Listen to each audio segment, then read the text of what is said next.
What's going on, y'all? You already know it's Thierry Vio. I'm back again with another video on the channel Trillionaire Hustle, helping you build your financial muscle. Boom! Now let's get it, man. Listen, I got a lot to say today because I really love this company, but let me just get straight to it, man. So listen, I like going to Starbucks. You know what I mean? Y'all can see what I got. Let me see, can you read that? Caramel crunch frappe. Listen, man, don't judge me. I like Starbucks. Like, you know what I mean? I like the $7 coffee. They get me every time, you know what I mean? When you walk in Starbucks, I like the atmosphere, you know? I like the atmosphere. I like going through the drive-thru and, you know, get my little Starbucks coffee. I know it's expensive, but I like it. You know what I mean? You like what you like, man. Don't spare what you like. But anyway, I like what I like. But even with that being said, my fault, somebody was pulling up on me. But anyway, even with that being said, I've been thinking about investing in Starbucks stock, because I always say invest in things you like. But I don't like how the numbers looking. It's just not looking good. Like, you know what I mean? And I don't know. I understand why, and I'm gonna get into that. Why I think it's not looking good. But anyway, let's talk about Starbucks. At the first surface, on paper, when you first look at it, it looks good. $105 a share. It's $105 a share, 1.6 dividend yield, 1 year return, 62%, 80% return over 5 years, 458% over the last 10 years. Okay, it's sounding good. Last 5 years total, but this one gets tricky though, starts to get tricky, right? So the last 5 years total revenue in billions, 18, 20, 22, 24, 21. We understand that last drop, pandemic, whatever. But it hasn't been, for a company who's been around since 1971, 50 years, and they're not growing like that. You know what I mean? They're not growing like that. Total cash on hand, 5.26 billion. Short-term debt. Remember I said I don't like short-term debt. They got 490 million. $500 million in short-term debt. Okay, let's, you know, we never know. All right. But their long-term debt now, 14.7 billion. How you okay, for a real estate company to be in debt like that? Okay, they're building buildings, people are gonna move in there and rent. But a coffee shop, why you in 14 billion long-term debt? I mean, you've been taking out them loans and you haven't been paying them back yet. And that goes into their profit margin. So for them, they are operating at a 21% profit margin. A lot of other coffee brands or stuff that do the same type of thing that Starbucks do in that sector, they're operating at 33. So they got a 12 point advantage over you, but that profit margin is probably being eaten away because of that debt. Like I said, that long-term debt is 3 times what you have on hand. Like 3 times the amount of cash you have on hand. The sector's been returning 110%.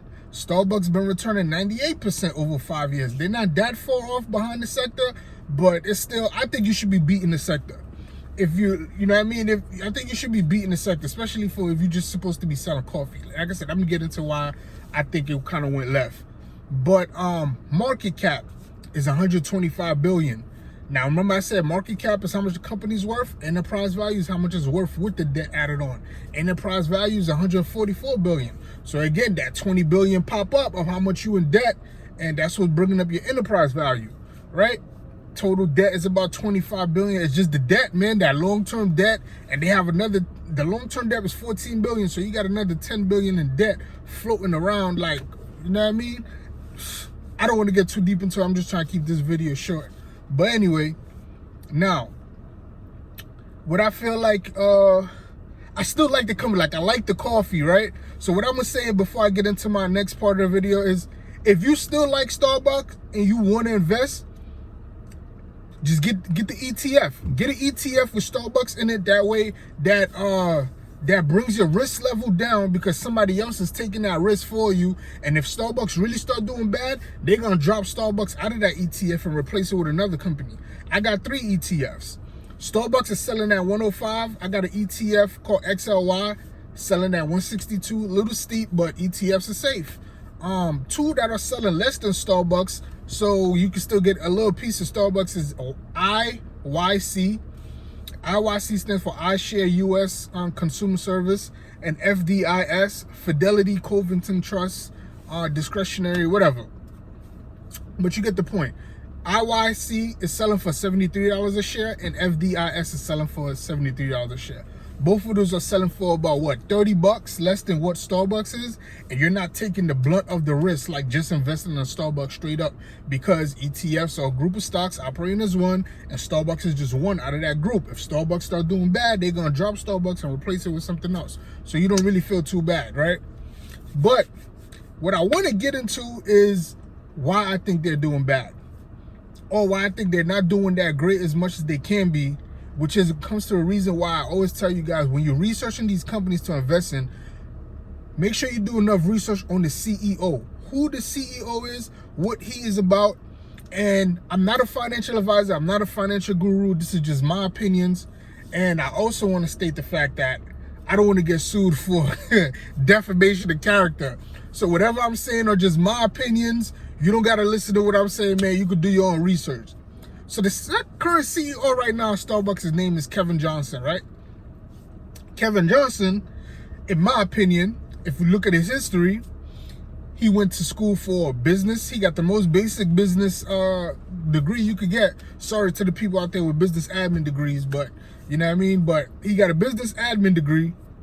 And then his first job after that, he worked at like IBM, Microsoft. He went into software engineering. So if you have a business degree, but you go into software engineering, what does that tell me is that you're not really that great at software, so you manage a team of people who are building the software because you have the business acumen. You still got a business degree.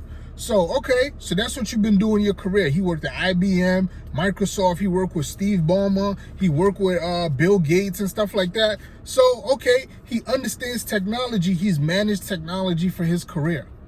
Why is a guy who's been managing technology running a coffee shop business? That's just my opinion. Like I said, man, you got to look at what these CEOs are doing. Now, if Kevin Johnson was running an IT company or working for some type of technology company, by all means, I'm all for it, because that's what you experienced in. I'm all for that. But you went from technology to coffee as very different fields. But anyway, but to that being said, it's like he's trying to grow the business this way. Now you go to Starbucks, you look at the menu, it look like a damn McDonald's. They selling sandwiches, they selling this, they selling that, and it wasn't like that before. Starbucks sell coffee. That's what they're good at, coffee. They're good at making these. I like these. I don't want no bunch of sandwiches from Starbucks. I don't want no gourmet meal. That's just not what it is. But anyway, so that's just my little thing about Kevin Johnson and stuff like that. And the school he went to is not really that top of the line. I'm sorry, like, you know what I mean? That's just the facts. You feel me? That's just facts. But anyway, let's look at the guy that was previously running Starbucks, that got Starbucks to where it's at. Howard Schultz. Howard Schultz from Brooklyn, New York. For those of y'all who didn't know, he grew up in Canarsie. He went to Canarsie High School. Come on, man. Come on. He right from the hood. He right from the hood. So anyway, Howard Schultz got a degree in communications, right?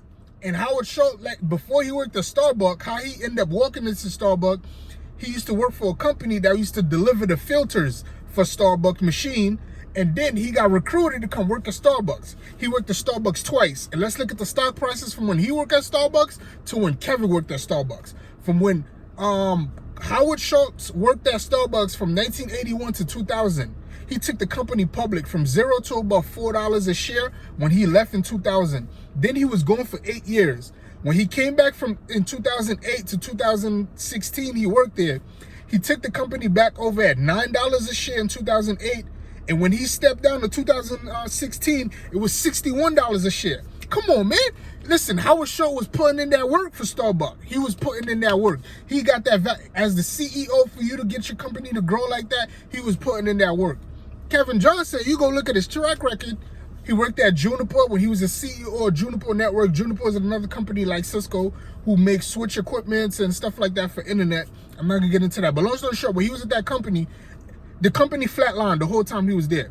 There was no growth. There was, like, it just flatlined the whole time he was there. Then when he was there, when he came into Starbucks in 2017, when he started, he got the company at $61 a share, it dropped to $48 a share, then it shot back up. So when it shot back up, that tells me that they hired somebody else to probably handle a different department, and that department took off, which is why the stock went up.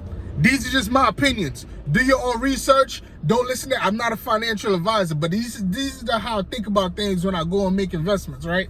But anyway, or I actually look and find this information out, but this video is getting long. I don't want to keep going too deep into it. But that's just my opinion, man. Look at who's running these companies. Where are they from? What schools they went to? What is their prior experience in that sector?